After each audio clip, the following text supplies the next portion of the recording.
Video ini disponsori oleh Pintu.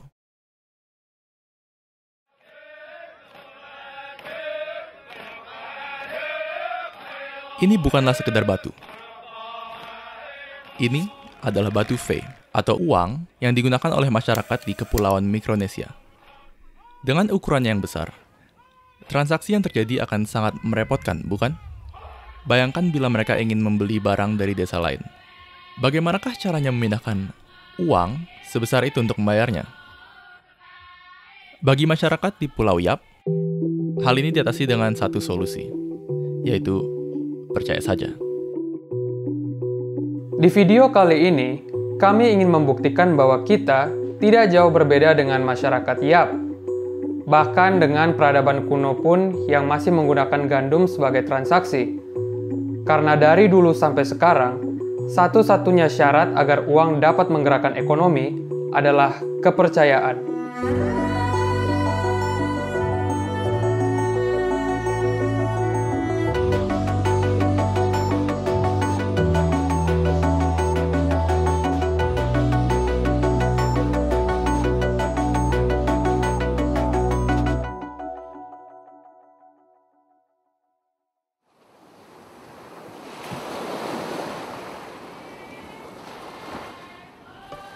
Untuk menunjukkan bagaimana kepercayaan bekerja di masyarakat adat Yap, anggaplah transaksi terjadi dengan menggunakan batu Fei sebagai uang. Tanpa harus memindahkan batu yang besar ini, pembeli dapat berkata, "Anggap saja Fei ini milikmu." Dan, si penjual ini menggunakan kata yang sama ketika membeli dari penjual lain. "Saya sudah diberikan Fei oleh orang lain. Anggap saja batu itu punyamu sekarang." Hal ini dapat terus terjadi meskipun batu tersebut tidak berpindah sama sekali. Bagi kita, kepercayaan memerlukan bukti, dan bukti ini disediakan oleh uang ini. Padahal benda yang saya pegang tidak lebih dari sebuah kertas yang dibuat dengan sedemikian rumit, sehingga dipercayai memiliki nilai-nilai tertentu. Inilah mengapa uang ini juga kadang-kadang disebut sebagai fiat, yang menurut KBBI adalah persetujuan penuh dan resmi.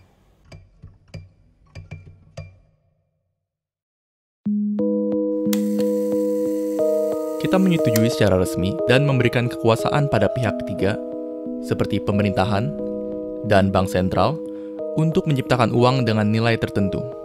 Setiap kali kita menyimpan uang di bank, kita juga mempercayakan mereka dalam menjaga keamanan dari uang tersebut. Akan tetapi, seberapa terpercayakah mereka dalam menjalankan hal tersebut?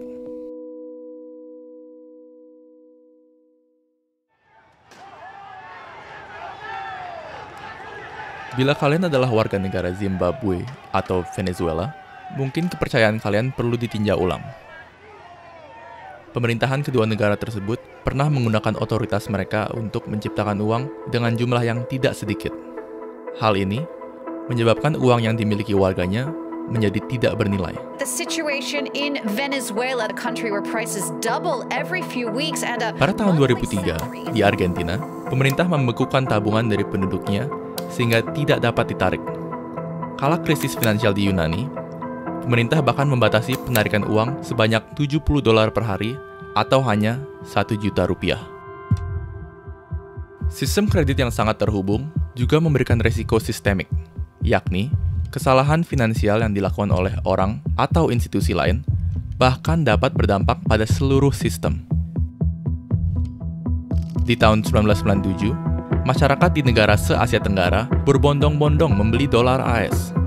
Yang terjadi, justru nilai mata uang negara seperti Thailand dan Indonesia merosot drastis, dan krisis finansial pun tak terelakkan. Bagi sebagian orang, contoh-contoh tersebut sudah menjadi landasan yang kuat kenapa kita harus menggantikan sistem fiat yang sekarang. Di tahun 2008, seseorang bernama Satoshi Nakamoto mengirimkan sebuah email yang menjelaskan akan mata uang digital yang tidak terkontrol oleh bank sentral maupun pemerintahan manapun. Mata uang ini kemudian dinamakan Bitcoin. Ide ini menuai banyak pro dan kontra dari masyarakat hingga pemerintahan. Apalagi di tengah kondisi finansial global yang semakin memburuk, cryptocurrency seperti Bitcoin mulai dicanangkan sebagai aset berharga selain emas. Berbeda dengan emas, mata uang kripto dapat diperjualbelikan secara real time menggunakan teknologi digital.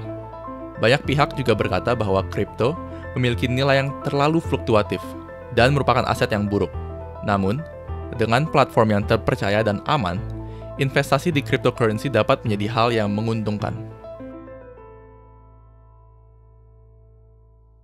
Pintu adalah platform yang bekerja dalam jual-beli cryptocurrency.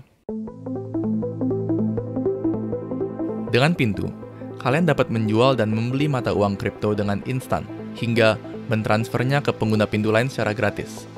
Selain mata uang kripto, Anda juga dapat mendeposit mata uang rupiah. Selain praktis, aset mata uang kriptomu di Pintu memiliki tingkat keamanan tertinggi dan dilengkapi dengan asuransi pada aset pengguna mata uang kripto. Pintu juga terdaftar resmi dan diawasi oleh Badan Pengawas Perdagangan Berjangka Komoditi atau BAPEPTI. BAPEPTI merupakan lembaga resmi pemerintah yang beroperasi di bawah Kementerian Perdagangan RI. Selain BAPEPTI, Pintu juga berada di bawah pengawasan Kementerian Komunikasi dan Informasi Indonesia, sehingga dapat dipercayai. Guna menggali lebih dalam mengenai cryptocurrency, kami akan menggali lebih dalam mengenai mata uang kripto dan blockchain di video berikutnya.